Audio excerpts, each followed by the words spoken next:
যদি তোমাদের ধারণা হয় আলহামদুলিল্লাহি রাব্বিল আলামিন, তাহলে নবীর ব্যাপারে ধারণা রাখো ওয়ামা আরসালনাকা ইল্লা রাহমাতাল লিল আলামিন।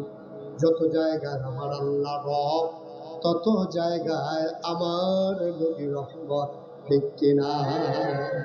একটা জায়গা পাবেন না যে এই জায়গায় আল্লাহ রব অথচ নবী রহমত না, একটা জায়গাও পাবেন। আমি বললাম যে আল্লাহ আমার নবীকে আসলেও রহমত, তারও কথা আছে তো। আমি বললাম কি কথা আছে? আল্লাহ পাক فبما رحمة من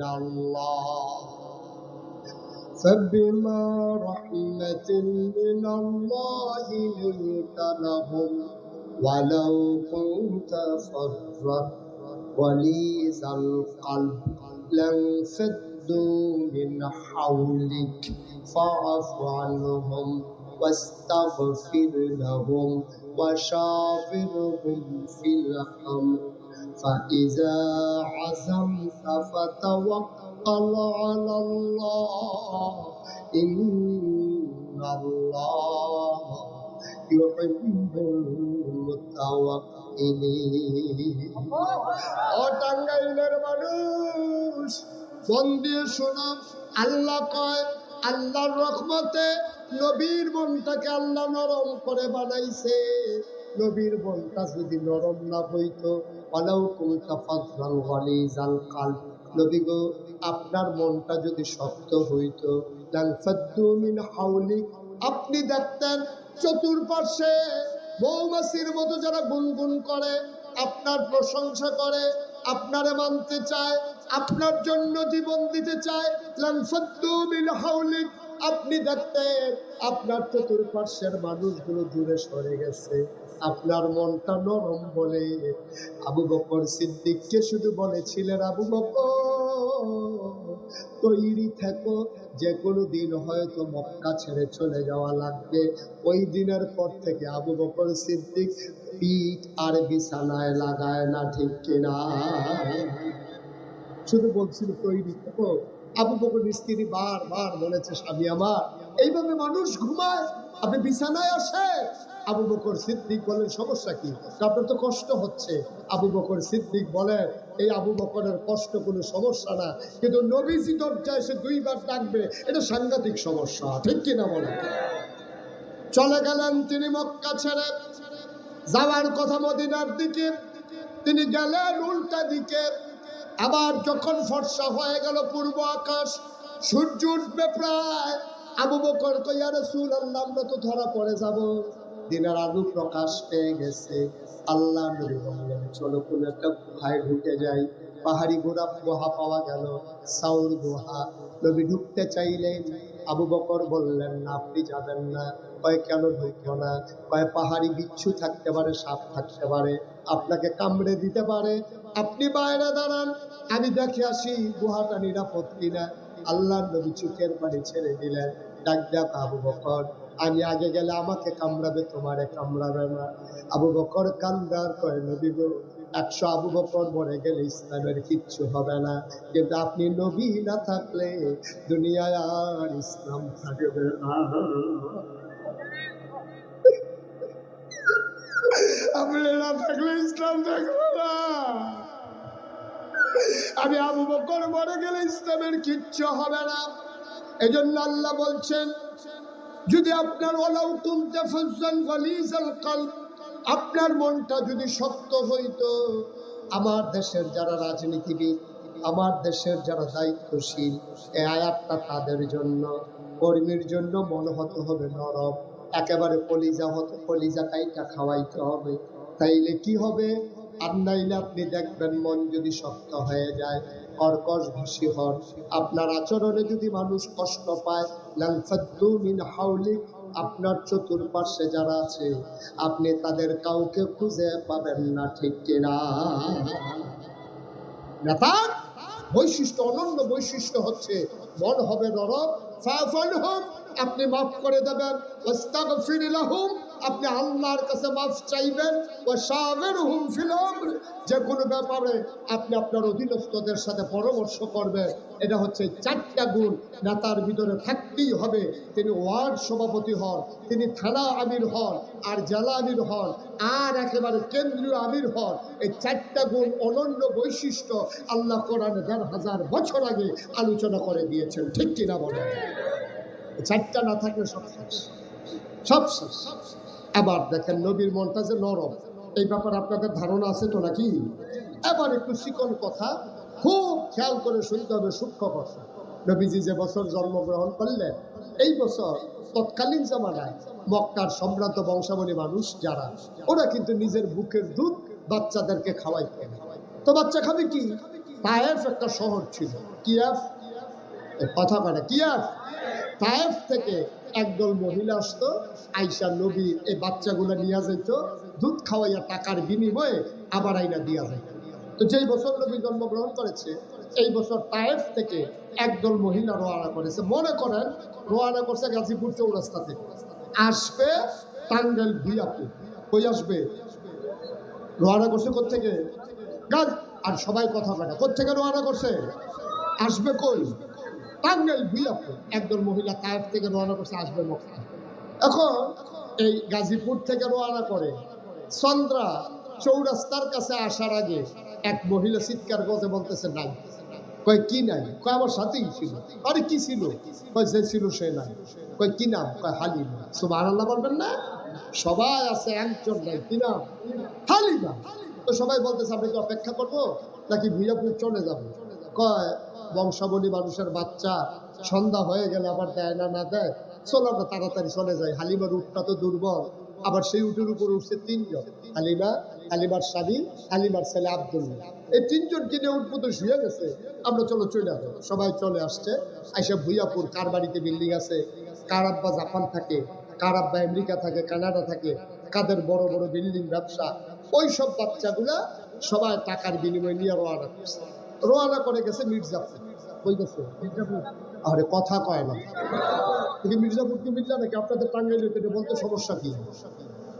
কই গেছে? মির্জাপুর যাওয়ার পরে সবাই বাচ্চা নিয়ে যাইতেছে, আর হালিমা আসতেছে। কথা কয় না, সবাই হালিমা ক্রস করছে মির্জাপুর। হালিমা দেখে সবার কোলে বাচ্চা, ওয়া ওয়া ওয়া, কান্দে না কান্দে না, সান্ত্বনা দিতে আছে। হালিমা কয় যে কে সবাইকে বাচ্চা নিয়ে এসে পড়ছো? হয়তো তোমার জন্য বসে থাকবো, তুমি তো চন্দ্রার আগেই কিছু পড়ে গেছো, তো তোমার জন্য আমরা কি বসে থাকবো, হাতকে থাকবো নাকি? বাচ্চা নিয়ে আসো। আর বাচ্চা নাই ভুইয়াপুরে? হ্যাঁ, একটা বাচ্চা আছে, তার বাপ নাই। সুবহানাল্লাহ বলবেন না? একই একটা বাচ্চা আছে, তার আব্বা নাই। হালিমার স্বামী বলতেছে যে চলো যাই, পছন্দ হইলে আনবো, নাই গেল। হালিমা ছিল হিসাবি মহিলা। হালিমা বলতেছে এই যেই বাপের বাচ্চা না, যেই বাচ্চার বাপ নাই, তো সে টাকা দিবে কোত্থেকে? তার মা এই 3 বাচ্চার জন্য টাকা দিতে পারবে? চলে না, আবার আর বাচ্চা লাগবে না, আমরা চলে যাবো। হালিমার স্বামী বুঝাইয়া শোনাইয়া নিয়ে আসছে ভুইয়াপুর। ভুইয়াপুর মসজিদের কাছে আইসা কাবা ঘরের কাছে গিয়া হালিমার স্বামী দাঁড়াইছে। কাবা ঘরের পাশে হুজুর দেখছে, জিজ্ঞেস করছে ঘর কোনটা? তখন আঙ্গুল দিয়া দেখাই দিছে। মনে করেন ভুইয়াপুর আইসা মসজিদের সামনে দেখে হুজুর দাঁড়াই দিচ্ছে। তা হালিমা জিজ্ঞেস করতেছে, হুজুর এখানে যে একটা 3 বাচ্চা আছে, নাম মোহাম্মদ, ঘরটা কোনটা? আপনি কি চিনেন? তো চিনি মানি, এই মসজিদে ইমামতি 15 বছর, দাওয়াত খাইতে খেতে তামা করে আলাইছি সব। চিনি না বলতে কোনো ঘর আছে না?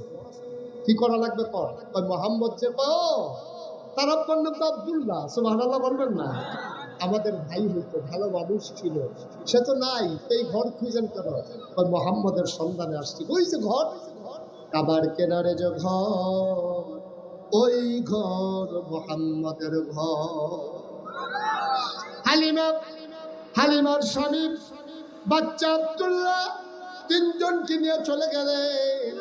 আবার 3 জনকে নিয়ে যখন চলে গেলেন, হালিমা দরজায় গিয়ে দাঁড়ালেন। ডাক দেয়া কয়, আপনি একটু বাইরে থাকেন, কারণ এই ঘরে কোনো পুরুষ নাই, আমি একটু ঘরের ভেতরে তালাশ করি। হালিমা দরজায় গিয়ে দাঁড়ালেন, সালাম দিলেন, আসসালামু আলাইকুম ওয়া রাহমাতুল্লাহ। ভেতর থেকে মহিলা কণ্ঠ ভেসে আসলো, ওয়ালাইকুম আসসালাম ওয়া রাহমাতুল্লাহ। ভেতর থেকে ডাক দেয়া জিজ্ঞেস করে, কে? কে আমারে সালাম দেয়, কয় আমার নাম হালিমা। কয় কোন হালিমা? আমি হালিমা তুই সাদিয়া। কয় চিনলাম না। কয় আমি তায়েফ থেকে এসেছি। কয় কি চাই তোমার? কয় শুনলাম আপনার ঘরে নাকি একটা বাচ্চা আছে, আপনি কি আমেনা না? আমেনা ডাক দেয়া কয় হালিমা গো, ও হালিমা, সকাল থেকে কত মহিলারা আসলো, কত বাচ্চা নিয়ে আমার ঘরের দরজা দিয়া গেল, ওটার পায়ের শব্দ শুনলাম, বাচ্চার কান্না শুনলাম, কেউ তো আমার খবরও নিল না। আমার তিন বাচ্চা বলে তোমার বুঝি মায়া লাগছে, তুমি বুঝি বাচ্চা নিতে চাও, আহলান সাহালান মারহাবা, মোস্ট ওয়েলকাম, আমার ঘরে তোমার স্বাগত। আবার হালিমা দরজা ধাক্কা দিয়ে ভেতরে ঢুকলেন। হালিমা কয় আমি গিয়ে দেখি বিছানার উপরে মা আমেনা বসে আছে আসল পেতে, ফুলের ভিতরে ছোট্ট শিশু ঘুমায়, এইরকম একটা সাদা রুমাল দিয়ে বাচ্চার মুখটা এমন করে ঢাকা। আমি গিয়ে বললাম আমেনা বাচ্চা নেবে এমন কোনো কথা নাই, তবে পছন্দ হইলে নেবে, একটু দেখতে চাই। হালিমা আমেনা কয় দেখে নাও নয়ন ভরে। হালিমা কয় দেখবো কেমনে, ঢেকে রাখলে। টান দিয়ে মুখের পর্দা সরাই দিলেন। হালিমা চিৎকার করে কয় পৃথিবীর মানুষ সাক্ষী থাকো, খোদার কসম জীবনে আমি অনেক বাচ্চা দেখেছি, রোমান পরে সরানোর পরে আমি যা দেখলাম কোন মানুষ এত সুন্দর হতে পারে আমার জানা ছিল না।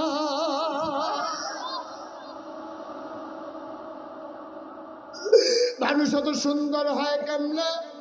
কি সুন্দর তার চোখ, কি সুন্দর তার নখ, কি সুন্দর তার মুখ, কি সুন্দর তার ঠোঁট। আমি অবাক বিস্ময়ে তাকিয়ে আছি। কবি সাহিত্যিকেরা কয় হালিমা কথা বলতে সাবধানে বইল, তুমি বলতেছো এত সুন্দর মানুষ দেখে নাই, দেখবা কেমনে হালিমা, এর চাইতে সুন্দর করে আমার আল্লাহ কাউকে বানায় না। দেখবো কেমনে, কেমনে দেখবো, এর চাইতে সুন্দর করে আমার আল্লাহ তো কাউকে বানায় নাই। হালিমা কয় আমি অবাক বিস্ময়ে তাকিয়ে আছি, আমি মনে মনে দোয়া করতেছিলাম, আমি তো তারে দেখতেছি, সে তো আমারে দেখে না, আমার দিকে যদি একটা নজর তাকাইতো। আমি কাউরে কিচ্ছু বলি নাই, খোদার কসম হঠাৎ করে দেখলাম তার চোখের পাতাটা দুলতেছে। আমি চিন্তায় পড়ে গেলাম, আমার মনে হইল চোখের পাতা তো নয়, মনে হইল মৃদু মন্দ বাতাসে ফুটন্ত গোলাপি রঙের দুইটা পাপড়ি যেন দোল খাইতেছে। তার চোখটা আস্তে করে খুলে গেল, সে আবার আমার দিকে তাকাইলো। আমি তো আগ থেকেই তাকিয়ে আছি, চার চোখের মিলন হয়ে গেল। এবার সে আস্তে করে ঠোঁটের কোণাটা বাঁকা করে একটা মুচকি হাসি দিল। হাসির সাথে সাথে আমার মনে হইল আমি হালিমার কলিজাটা যেন দুটা ভাগ হয়ে গেছে।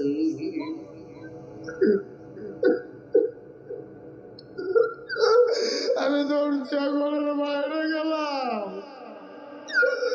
আমি আমার স্বামীকে বললাম স্বামী টাকা পয়সার কোনো হিসাব নাই, এই বাচ্চা ফলাই আমি যাইতে পারবো না, পারলে টাকা দেবে না, পারলে নাই, এই বাচ্চা ফলাই আমি যাইতে পারবো না। হালিমার স্বামী কয় পছন্দ হইলে নিয়ে নাও। আমেনা দৌড় দিয়া ঘরে ঢুকলেন, ডাক দেয়া কয় আমেনা গো, আমেনা পারলে টাকা দিও, না পারলে নাই, তাড়াতাড়ি বাচ্চারা আমার খুলে দাও, এই বাচ্চা ছাড়া আমি বাঁচবো না গো আমেনা, আমি বাঁচবো না, তাড়াতাড়ি দাও। আমেনা কয় বাচ্চা দেওয়ার আগে কথা আছে, এই বাচ্চা সাধারণ বাচ্চা না, এটা কিন্তু আজব বাচ্চা। 10 মাস 10 দিন আমার পেটে ছিল। বাচ্চা পেটে আসলে মায়েরা খাইতে পারে না বলে বলে ভাব হয়, বাচ্চা পেটে আসলে মায়েদের মাথা ঘুরায়। খোদার কসম মোহাম্মদ 10 মাস 10 দিন পেটে ছিল, আমি টেরে পাই নাই আমার পেটে যে বাচ্চা আছে।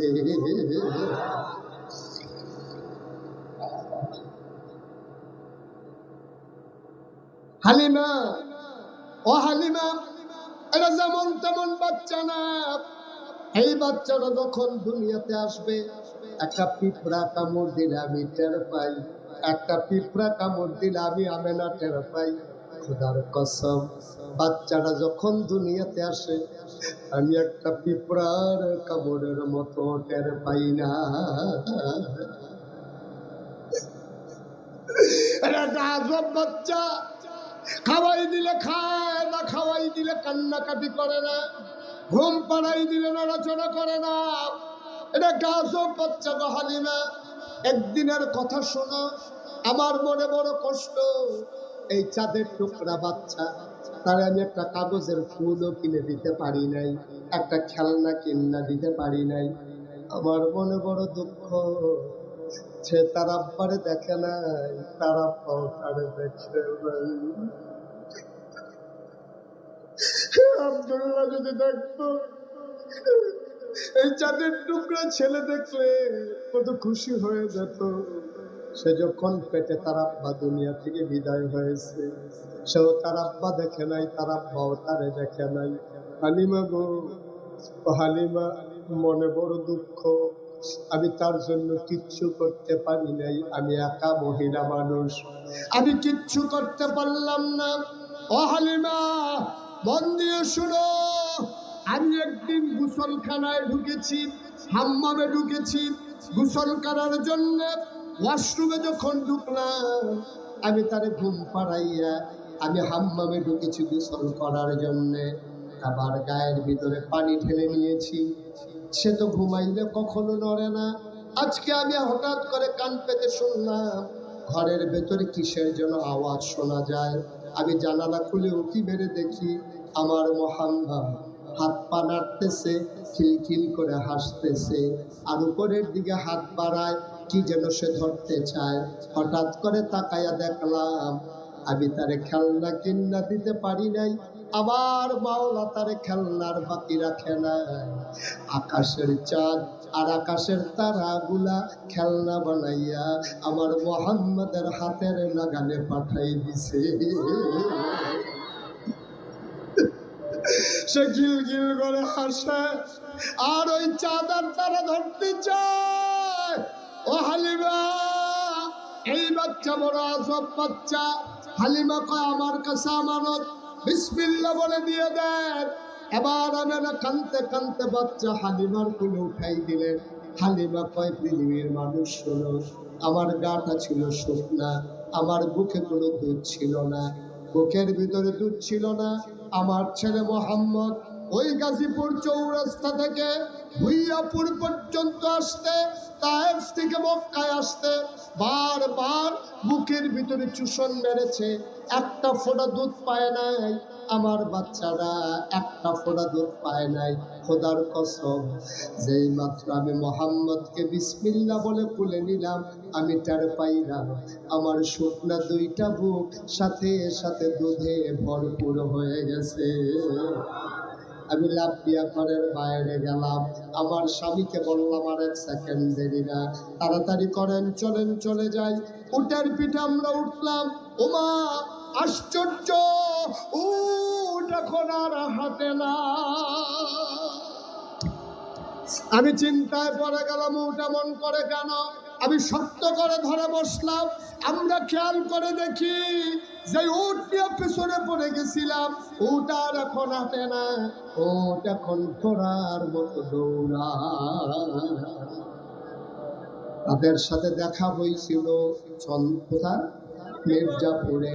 মির্জাপুর যাওয়ার পরে ওরা সামান্য একটু আগাইছে, ওরা পেছন ফিরে তাকাইয়া দেখে হালিমার উট ঘোড়ার মতো দৌড়াইয়া ওদেরকে পেছনে ফালাই আগাই যায়।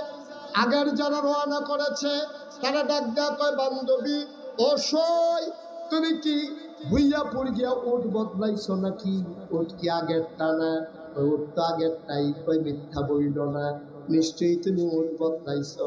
হালিমা ডাক দেয়া কয়, সে আমার উট দেবে, উট তো আমার আগেরটাই, এইটাই তো উট। কয় না না না, যেই উট পেছনে পড়ে গেল ওই চন্দ্রায়। আর এখন তুমি, আমরা মির্জাপুর পার হইয়া সামান্য আগাইলাম না, কোন সময় তুমি ভুইয়া পড়ে গেলা, কোন সময় বাচ্চা আনলা। আমাদেরকে পেছনে তুমি ফেলে আগাই যাও। হালিমা কয় আমি জানি না উঠ কেন এমনি দৌড়ায়। কয় কে জানে? কয় আমার স্বামীও জানে না। কয় জানে কে? কয় আমার ছেলে আব্দুল্লাহও জানে না। কয় তাইলে জানে কে? হালিমা চোখের পানি ছেড়ে দিয়ে কয় আমার মনে হয় জানে মক্কার শিশু মুহাম্মদ। ও টাঙ্গাইলের মুসলমান, ভৈয়াপুরের মুসলমান, মুশতাক ফৈজি যদি কোনোদিন আর না আসে, কোনোদিন যদি তোমাদেরকে না ডাকে, মনে রাখবা আমি এসেছিলাম, মনে রাখবা কথা কয়টা বলে গেলাম। ভাই, শুধু নামাজের নাম ইসলাম না, শুধু রোজার নাম ইসলাম না, শুধু দাড়ি রাখার নাম ইসলাম না, শুধু টুপি মাথায় দেওয়ার ইসলাম না। টুপিও ইসলামের একটা অংশ, দাড়িও ইসলামের একটা অংশ, নামাজ একটা ফরজ বিধান, রোজা রাখা একটা ফরজ বিধান। তোমার বিবেককে তুমি জিজ্ঞেস করো, তোমার ভূত পাইয়া কোন মানুষ যদি রাস্তার গম চুরি করে, তুমি গোনা এই গমের ভাগ পাও আর না পাও, গোনার ভাগ তোমারে পাওয়া লাগবে, ঠিক কিনা? আপনি যারা সমর্থন করে এমপি বানাইছেন, ওই এমপি সাহেব রাস্তার গম চুরি করছে, ওই এমপি সাহেব ব্রিজের ভিতরে রোডের বদলি বাঁশ দিছে।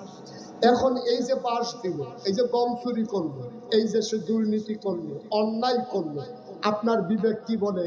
আপনার ভোট পাইয়া সে এমপি হওয়ার কারণে এমপির জায়গায় গিয়া সে অন্যায় করার সুযোগ পাইছে। সুতরাং সে যদি 100 গোনা করে, মিনিমাম 50টা আপনি পাইবেন। এটা টেনশন করা লাগবে না, আপনি শুভ হালখাতা করা লাগবে না, অটো আপনার অ্যাকাউন্টসে ব্যালেন্স জমা হয়ে যাবে ইনশাআল্লাহ। ঠিক কিনা কর? কতক্ষণ ঠিক কিনা? কারণ আপনার সমর্থন পাইয়া যদি একজন অন্যায় করে, এই অন্যায়ের ভাগ আপনাকেও নিতে হবে।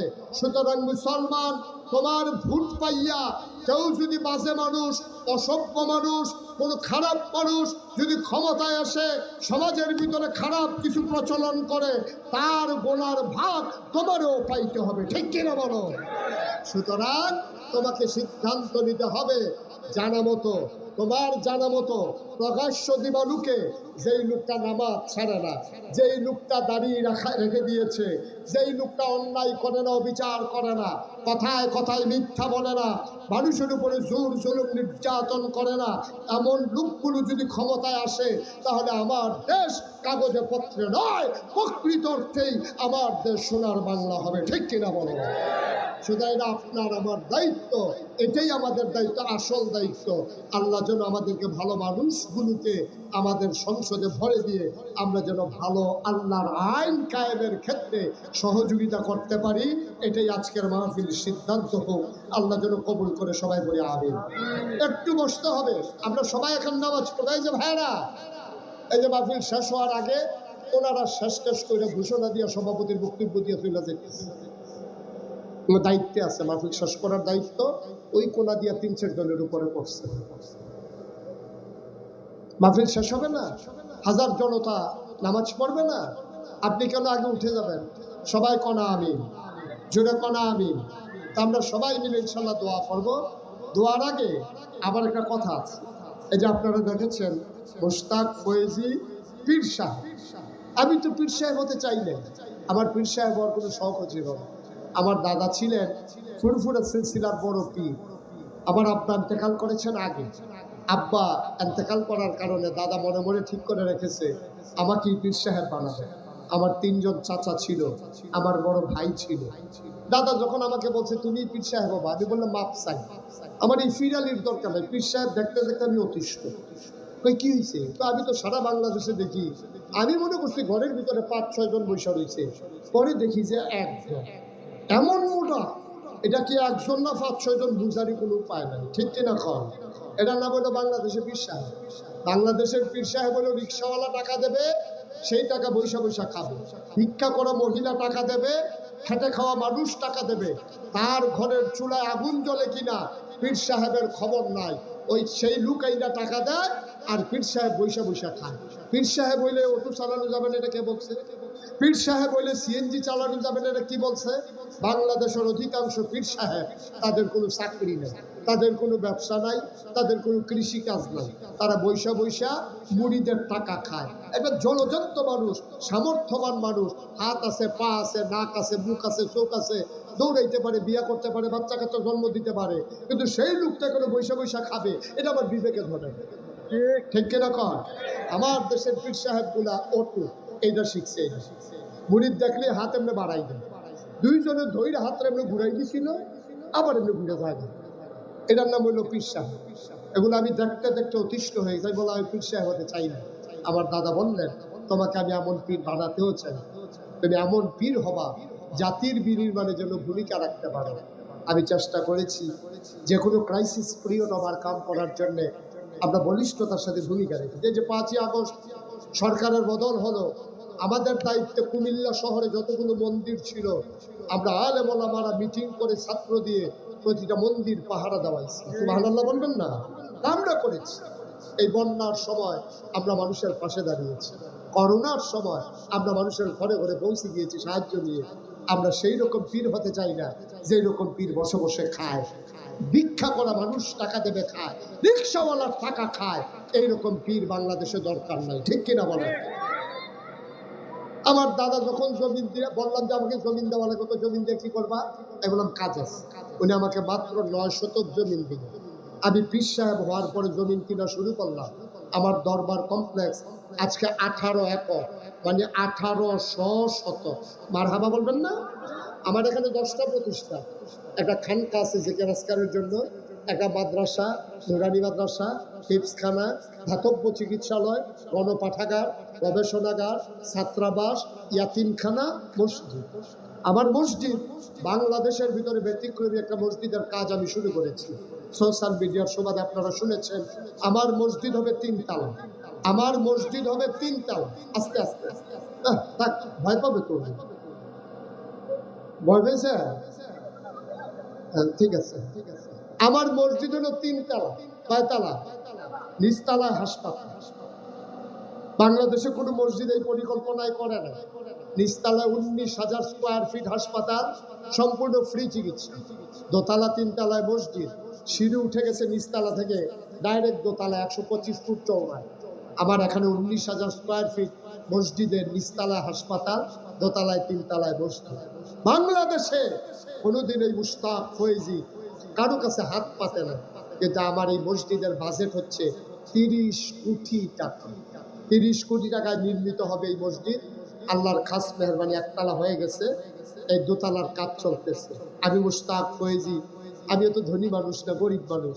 আমি নিয়ত করেছি এই মসজিদ করতে গিয়া আমার 1 বছরের মাহফিলের হাদিয়া আমি যা পাই সবটা আমি মসজিদে দিয়ে দেবো ইনশাআল্লাহ। আল্লাহর খাস মেহরবানি 25 লক্ষ টাকা, আমার মতো মানুষ, গরিব মানুষ, 25 লক্ষ টাকা দিয়া তারপরে মসজিদের কাজ শুরু করেছি। আজকে পর্যন্ত খরচ হয়ে গেছে 4 কোটি 12 লক্ষ সামথিং, প্রায় 13 লক্ষ টাকা। 4 কোটি 13 লক্ষ। আমি কখনো বাংলাদেশের কারো কাছে হাত পাতি নাই, কিন্তু আমার এই মসজিদের জন্য আমি একজন রিক্সাওয়ালা পাইলেও তার সাথে কথা বলি। এখন দোয়া হবে, সবাই মিলে আমরা দোয়া করব। তার আগে কেউ যদি মনে করেন যে হুজুর আপনার এই মসজিদে আপনি 25 কোটি টাকা দিয়ে শরীক হয়েছেন, আমরাও আপনার এই মসজিদে গর্বিত সদস্য হতে চাই। আল্লাহ নবী বলেছেন, মান বানা লিল্লাহি মাসজিদান বানাল্লাহু লাহু বাইতান ফিল জান্নাহ, যে দুনিয়ায় মসজিদ বানাবে